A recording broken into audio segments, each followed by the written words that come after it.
is everyone. Okay. Cool. So I usually leads these, but I think we're going to do things a little differently and just fire questions away that you have at us, and you can keep going until he says stop. Yeah. I think. If you've got specific questions, if you want to discuss a certain topic and everyone agrees, feel free. Those two guys are here to answer everything he wants to know about the others. Almost. They can say no, they can say I'm not going to tell you. Okay. I might do that. Cool now. Just one thing for starters. A little bit about the journey that we have been on, just leading up to this one, because I think that I've been here a couple of times, and it's always interesting to see how you progress in terms of, one of the things I like is that the play pattern, I like that you are changing that, because one of the things is people like to have their own way of experiencing it. Tell me a little about how this has worked for also the change that you have the base game and everything that is in terms of new content can be played by everyone. So your experiences with that, feedback from... It has been remarkable. So I think 2016 was, and Matt you'll probably hear Matt say this, that was kind of like the last feature that we put in that we kind of wanted to from the very beginning.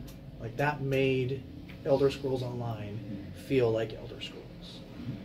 It removed all those arbitrary barriers that we used to have, where you couldn't go to this zone unless you were this level, and you can't play with your friends unless they're plus or minus 5 levels. Like it removed all of those barriers and made the game much more social, but also opened the world up to everybody. And that's kind of the heart of Elder Scrolls at its core, is exploration and going and just doing your own thing.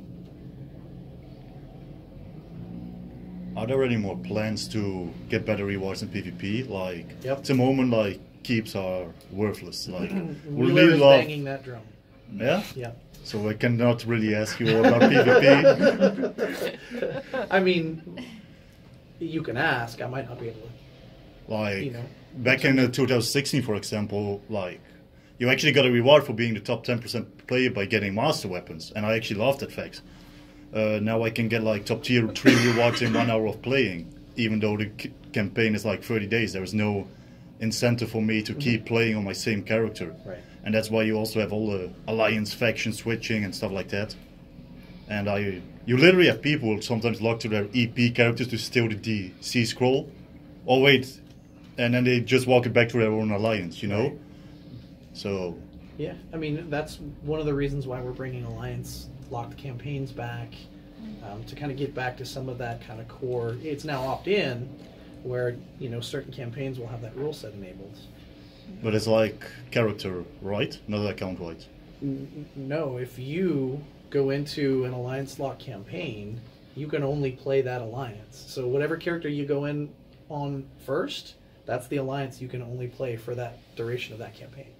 Okay, so I can switch to my EP characters and... Okay. No. Okay, I wasn't sure about that. I was about to ask because I was like, we'll wait later. Yeah. No, okay, that's awesome. Specific campaigns, though. Yeah, not all campaigns are alliance locked. Yeah. Okay. Yeah. So a few campaigns are specific. Yep, and that's just opt-in. We still want players to be able to play with their friends. That's why we got rid of guest campaigns and things like that. But if you choose, you can go into that alliance lock campaign. Yeah, that's very nice. But yes, Wheeler is banging that drum. More rewards for PvPers. And we've reworked some of the existing rewards as well. Some item sets and such, trying to make them more palatable. I mean, that's where some of the cosmetics came from as well. Like now there's cosmetics that you can earn only through PvP. Yeah, like the only one you had at the moment is like the Arena Gladiator costume. Yeah. Apart from that, PvP is mostly deconstructing. Oh, thank you. Who's got other questions? I heard something about like champion points. Will that be like?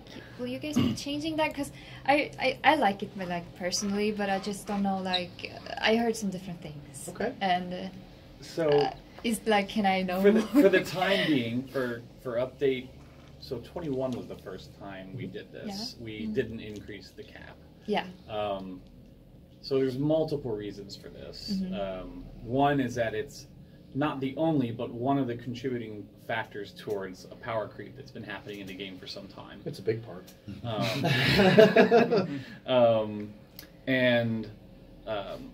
You know, it was originally intended as also as a form of progression, and we're not entirely convinced that it's a deeply satisfying form of progression past hitting level cap. So we put the pause on it for now, and we're doing evaluation on it. It's very complex. A lot of our systems are tied to each other in interesting ways, but that also means that anytime you change something, anytime you change something, especially something as integral as CP, it can have a bunch of knock-on effects elsewhere. So, no pun intended. So we're evaluating it. We want to identify what we should do with it in terms of tweaking it to hit those goals that it's intended to serve, or should we replace it entirely? And like, we're nowhere near, like, we haven't made any decisions yet, much less ready to talk about them. So, but for the time being, for the foreseeable future, no CP increases. Yeah, because just like, well, people see my CP amount, they'd be like, holy moly, you have like 1k over, do I have to grind that much? And be like, no, you just have to be level 50 and just get the CP back.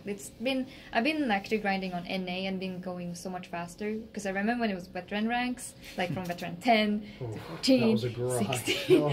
Yes, so it was fun. That's why I like the CPs, but when it's like increasing, it's kind of scary, because people are stacking so much. We don't dislike everything that CP is doing. One of the things we actually do like is how it eases, it makes it easier to level up an alternate character.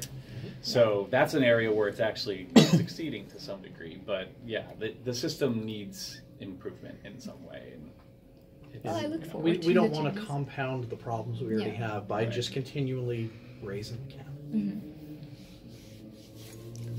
So you said earlier, like, I don't, if anyone else wants to go, but about the skill point that you could unlock, is there any plans for like horse upgrades and stuff like that? Because people have been asking that for very long, because you now have to spend like 180 days if you want to get an old character ball, you might level it.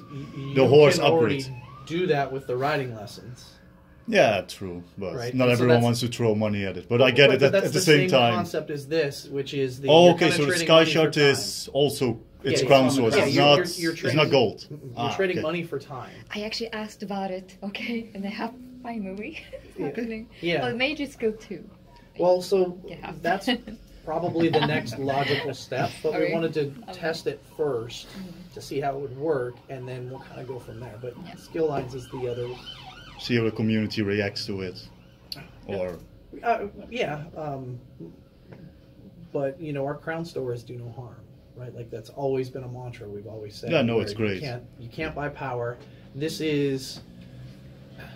could be interpreted as buying power, but we want to make sure that players understand that the only way that you get access to this is you have to do it first. So, like, if we did skill lines, you would have to max the skill line out on a character first before you could do it. Same kind of idea as this. But for now, it's sky shards. So, what was the hardest part in Awaken Elsweyr in this? In terms of just making it? Just making it. What was the hardest part? Dragons, maybe? I don't understand why you had to even think about that one. Yeah, Dragons has been a very interesting experience in creating them, because they're so big, the way they move, they fly, they also land. Like, none of that is faked. They do it all themselves. And you'd be surprised at how difficult it is just to get like a monster to look at you when, you know, it's on a neck, and the neck has to move and the head has to move.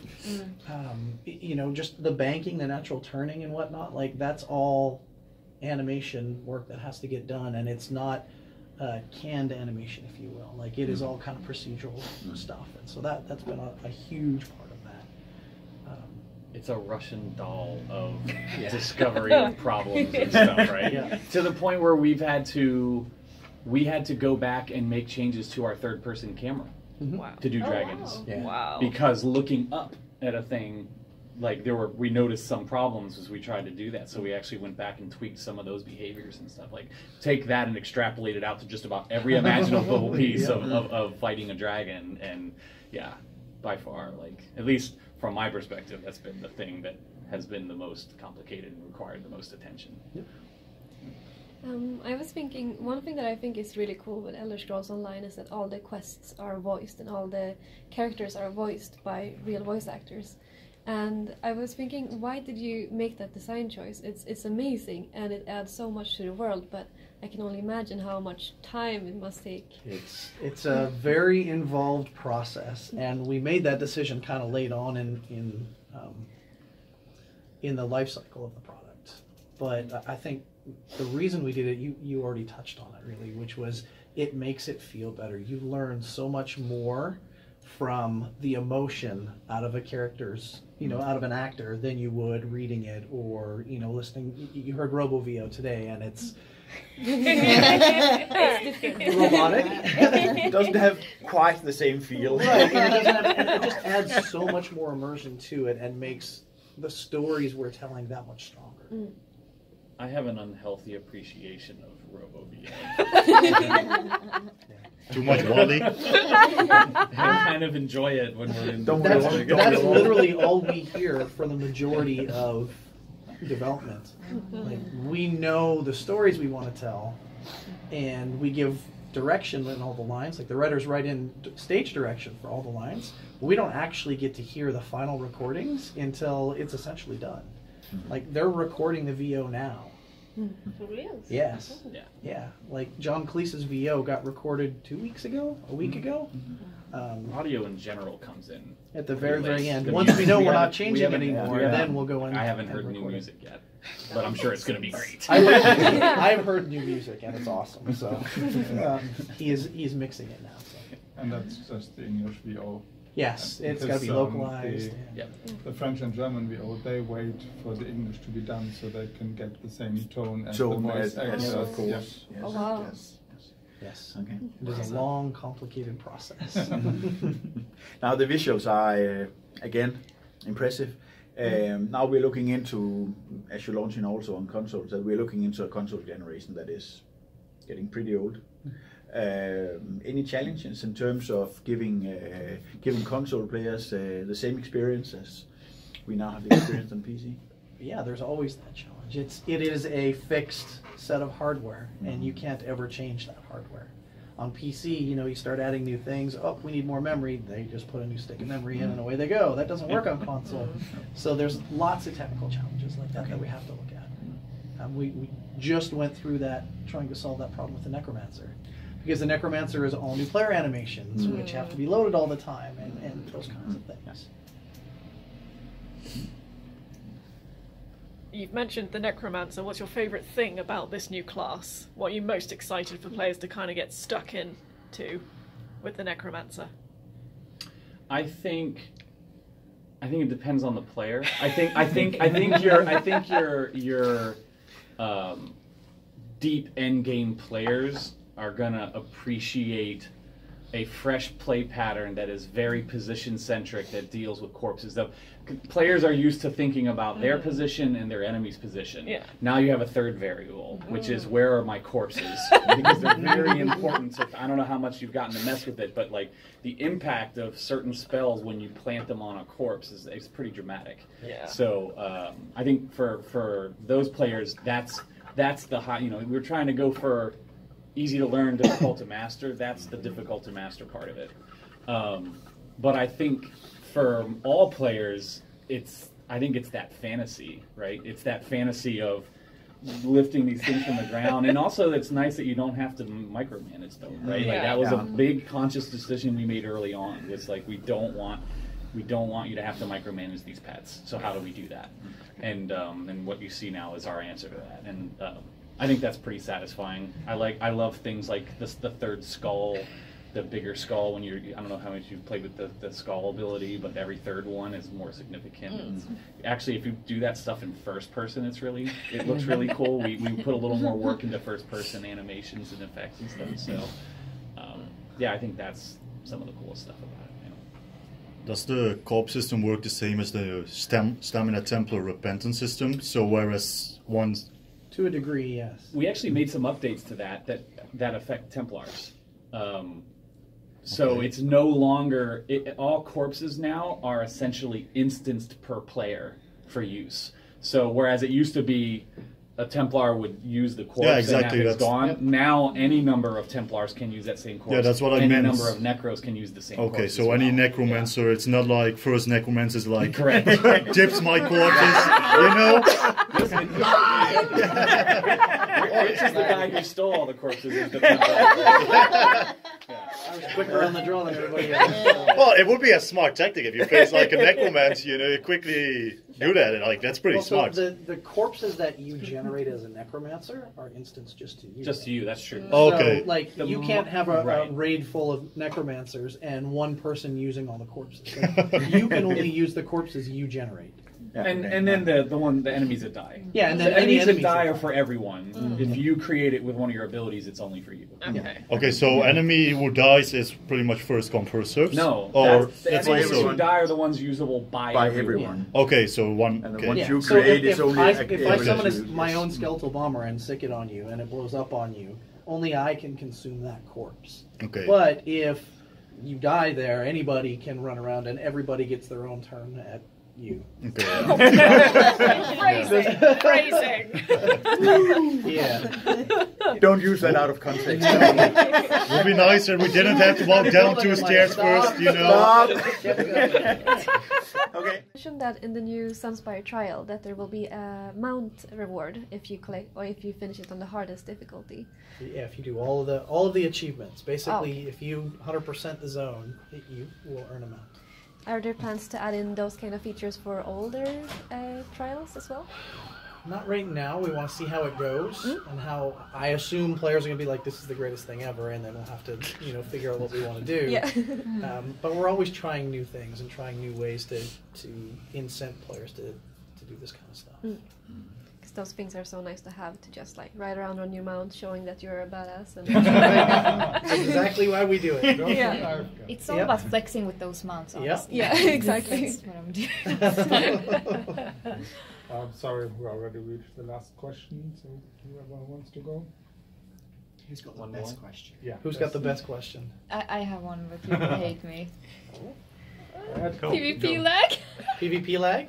That's a good question. Yeah, that is definitely something that we know isn't good, Yeah. and we're working on it. So we've touched a little bit on it over the years. Like, it's not, if there was a lag off button, we would have already hit it. Trust me, we would have already hit it. Yeah, I know. So it's a huge problem. It's a complicated problem because it requires orders of magnitude in terms of players and how they're interacting. You can only simulate so much. That being said, it's something that is on the top of our priority list. We are looking at it, just performance in general, not just like lag, but like frame rate performance, memory usage on consoles. Like, all of those things contribute to that kind of player experience in really dense situations. There's no silver bullet when it comes to this thing. It tends to be a series of things that are all contributing towards it. We actually do have some stuff going into 22. I mean, pretty much every update has something in it that's intended to address performance. We have some things we've targeted for Elsweyr, but I'm not trying to promise like, oh, it's all going to be fixed, right? Like, it's something we're chipping at, and there's some efforts that are smaller ones, and there are other ones that are much larger, complicated things, and all of those things are happening. Yeah, because I remember back, there was some time ago when we had like only no CP campaigns, just to like see how the performance was. Did you guys see any difference? Yeah, there was a marked it? improvement in no CP. The 'Cause- problem is players like their CP as well, and those campaigns tend to be the most popular. But that figures into the CP discussion as well. Yes, yeah, for sure. I mean, I prefer no CP PvP. Yeah. Personally, when I PvP, I much prefer that. Because I can't build what CP allows you to do is build a character with flaws and then reinforce those flaws or fix those flaws through CP. Whereas I like the idea of, this is what I got, how do I build my character so that it is as balanced as possible? Again, thank you Zenimax for having me. It was a blast of an experience. If you want to see the other necromancer videos, abilities, ESO housing, what's coming with Elsweyr, the first playthrough, like everything, learn ESO.net Elsweyr section, or check the YouTube channel because all the new videos that are now recently released, or the Elsweyr playlist. I wish you guys a great day. Bye bye. See you in Tamriel. I'm out.